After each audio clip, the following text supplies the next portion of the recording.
for the Built Ford Tough Studio. Boomer Esiason, Greg Giannotti. It's Boomer and Gio on the Fan. Simulcast across the country on CBS Sports Network.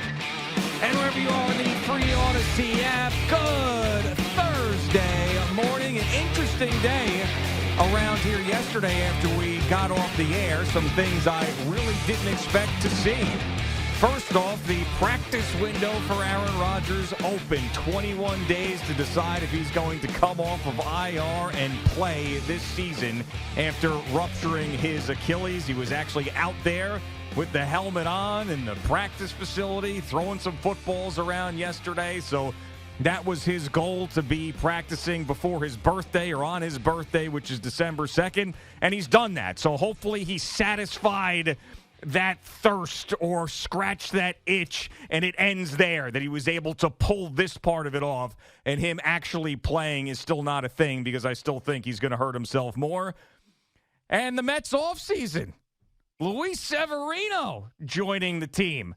I like it. I like the fact that they're giving him a chance in a one-year deal. I just hope this isn't the start of a little bargain basement type of offseason that David Stearns and Steve Cohen are going to do after the disaster that happened last year with the roster. Good morning, Boomer. How are you? Yeah, good morning, Jim. Doing well. You know, first foremost about Aaron, you know, good for him. I mean, he's basically setting a standard of rehabbing and getting back on the field. And, you know, he wants to be around his team. I don't blame him. And being out on the field and throwing the football is completely different than actually playing in a game.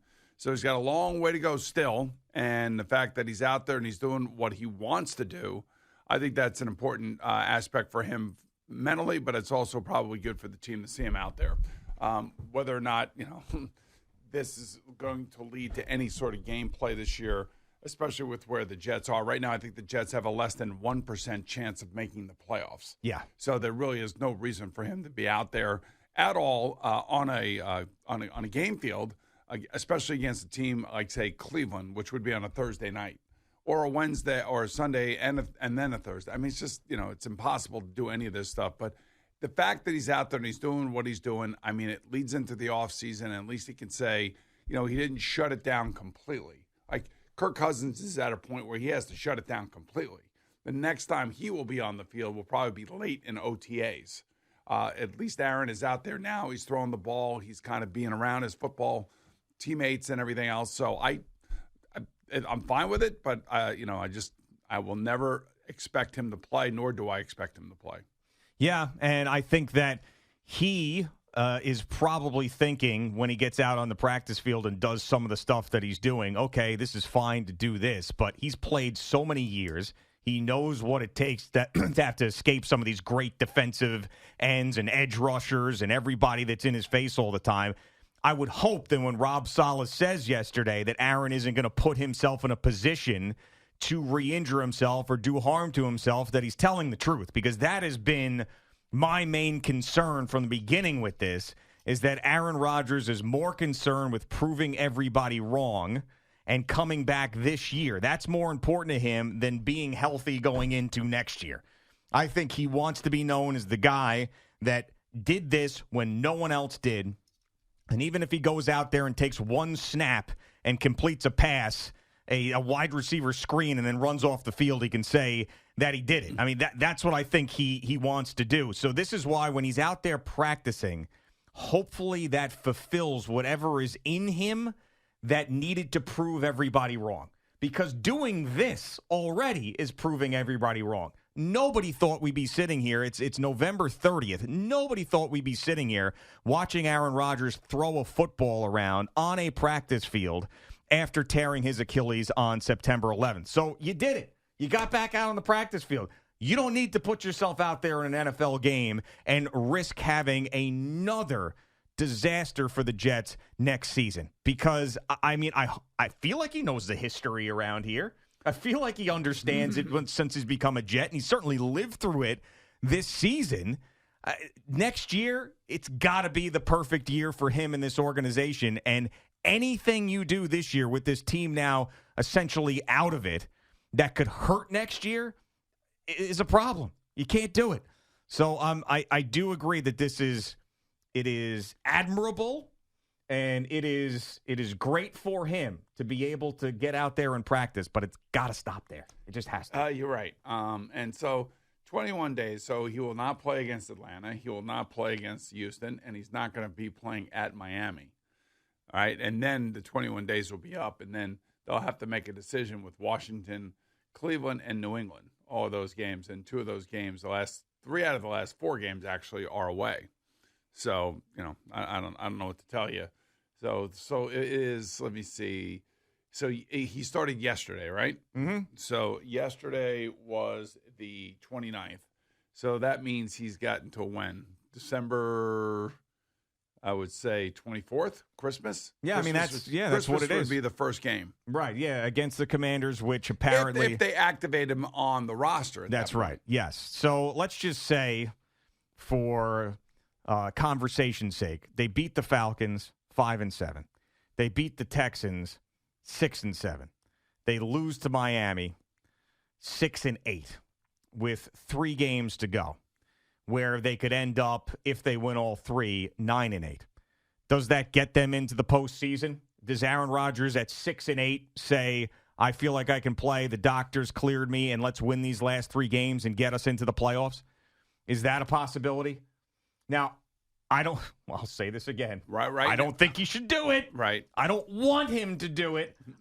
He has said many times on McAfee that where the team is a major factor in determining whether or not he's going to come back. Does he look at a 6-8 Jets team with the Commanders at the Browns and then the Patriots as let's run 3 of these off?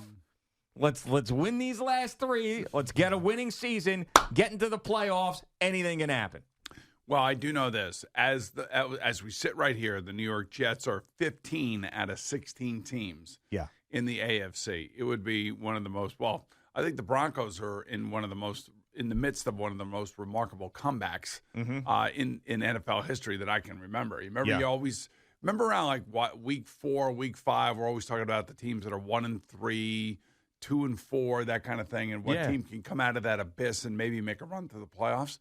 Well, right now, I would say Denver is that team in the AFC. Yeah, for sure. Absolutely. And they have been on this ridiculous winning streak, and you feel like at this point, it would be a surprise if they didn't sneak in. But, the issue with the Jets right now, if you think about it, they are 3 full games behind the 2 top wild cards in the AFC and 2 full games behind the 3rd wild card, and there's 2 other teams that are also 2 full games ahead of them, and then a game and a half with Buffalo at 6-6. So there's a lot of teams in that mix. The amazing thing is that the Giants are they are in the hunt, and they're on the in the hunt graphic. Yeah, at 4-8. The Jets are not in the hunt. Yeah, which is tough because they're just not more on the graphic. There's more teams in the AFC that have winning records. Is what it comes down to. So that would be what happens to the Indianapolis Colts, the Houston Texans, the Pittsburgh Steelers, the Cleveland Browns.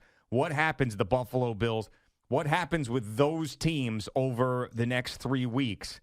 And is 9-8 a possibility if the Jets can win the next 2 games? Now, if they lose to either the Falcons or the Texans, there's no way they're winning down in Miami. Absolutely no shot, no way. I would be shocked if they won that football game. So if they lose either at home to either the Falcons or the Texans, then it's over. Then he's got to say to himself, it can't happen at this point, unless they pulled off a miracle in Miami and still put themselves in a 6-8 spot to try to end up 9-8. So they got to win these 2 games. If Aaron Rodgers wants to come back and still thinks that there's a shot to come back, the Jets got to win the next 2 games to make it interesting. Because if it's a determining factor of him coming back, if they got a shot or not, they cannot go down to Miami at 5-8. There's no way. The amazing thing is that, you still have the reputation of the surgery to take into account here. Yeah. So you also have the doctor, Neil Elitrosh, who did the surgery, and his reputation. You have to take all of that into account. If he gets hurt next year, he gets hurt next year. It has nothing to do with the way the surgery was done or any of that stuff. But if he comes back earlier than anybody has ever come back before and then gets hurt again, then there goes that surgery right out the window. Yeah. I mean, because what you're doing here is as he's up and walking around like a normal human being. He can go to the store. He can go and work out. He can go through his rehab and all of that stuff. He can even put his shoe on, get his foot taped up, and go out and practice to a certain extent. Go out and play catch, maybe jog a little lightly, and do all the things that you're responsible to take care of and do. But the moment you go out there and you put a real uniform on and you get onto that football field, two things. One, are you trusting it? The player himself, the human being himself.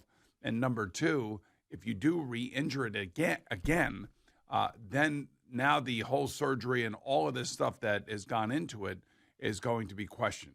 Yeah, and as I've said before, but the flip side of that is if he goes out there and plays and stays healthy, then there's not a single person who tears their Achilles in professional sports that doesn't go to Neil Elitrage. That's true. So, I mean, that I don't know if Neil Elitrage has got to be thinking this. He's thinking both of those scenarios. Sure. He's thinking this is either going to be a disaster for this speed bridge and everybody's going to think that I'm a quack, or this could be the greatest thing in the world, and Aaron Rodgers just proved that this surgery is now years and years ahead of where this Achilles repair and surgery used to be. Well, just remember, the two guys that are most known for this type of surgery, Cam Akers came back 22 years old after 5 months, and that was, that's basically 2 months ahead of where you normally would come back from the normal surgery, and then also Kobe Bryant.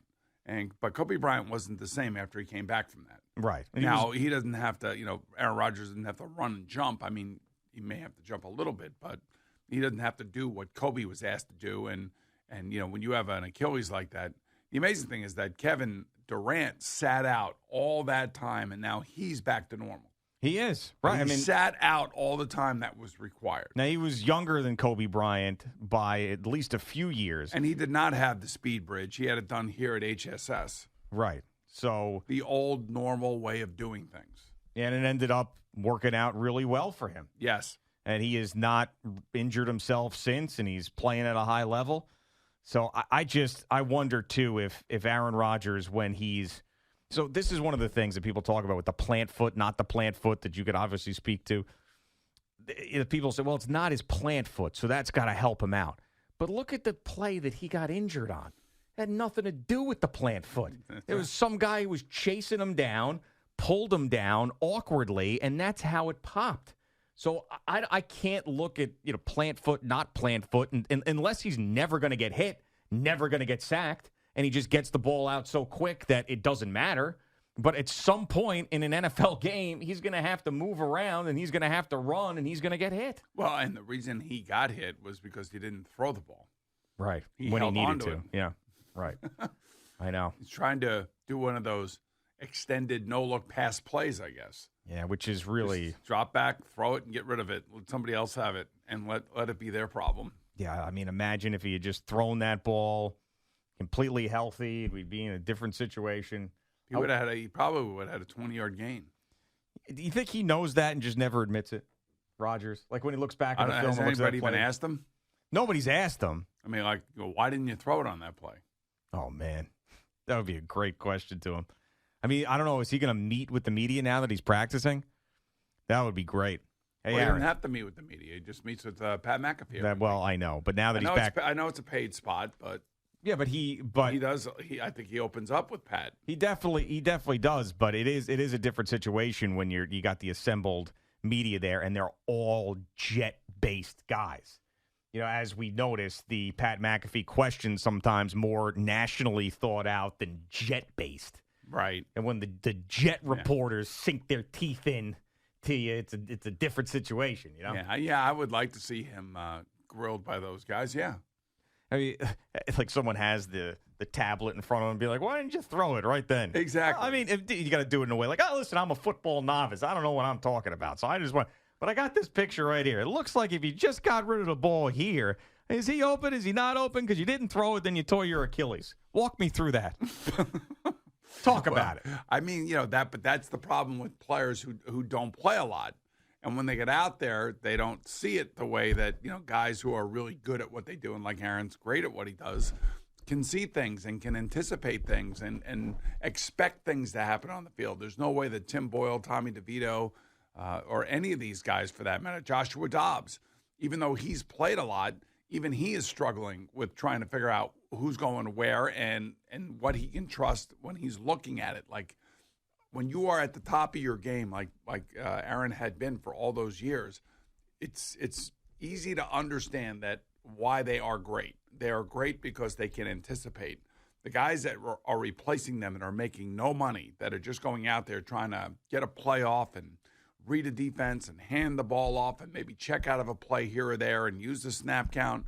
They don't have, that confidence that they can do that the way that Aaron has done for 18 years. Yeah, of course. And that's why it looks like the way it does. Yeah, well, it is definitely. After the McAfee interview, I was surprised that they opened that practice window because it was the first time ever that we felt like he was being practical about it and wasn't rushing things. And the next thing you know, the next day, he's out there on the practice field. So here we go. I still think he's saying the right things, or at least in the last interview, he said the right things. Now, the next interview will be interesting because he'll have had a week of practice or a week of being out on the practice field with his team, and then we'll get another update as to how he feels and what it means to be out there with him. All right, it's Boomer and Gio on the Fan and CBS Sports Network. We'll get Jerry in here in just a couple of minutes.